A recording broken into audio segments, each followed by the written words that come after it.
مرکز مطبوعات وزارت کارهای داخلی تاجیکستان روز 12 ینور سال 2023 از آشکار شدن یک علت قلابی به مبلغ 100,000 سومونی خبر داد و گفت این حادثه در زمینه تبادل پول سومونی به دلار رخ داده است.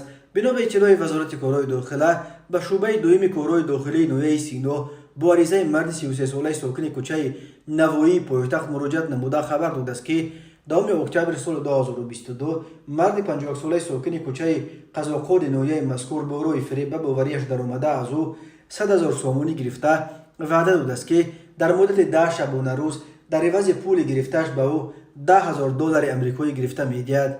اما ساکن قزاقان تا حال وعدهش را اجرا نکرده از صاحب پول گریخته گشته است. وزارت کارهای داخلی گفت از روی این حادثه تفتیشات ادامه دارد. به ساکن قزاقان برای قلابی بر اساس ماده 247 کودکس جنایتی تاجیکستان همچون جزا جریمه هم گفت و حتی تا چند سال حکم زندان تهدید میکند.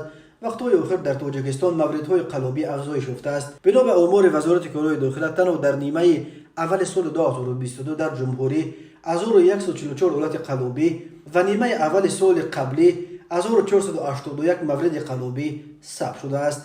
ولی شماره واقعی حالت‌های قلابی میتواند در اصل خیلی بیشتر هم باشد، چون که بسیاری از قربانیان قلابان به مقامات مراجعت نمی کنند.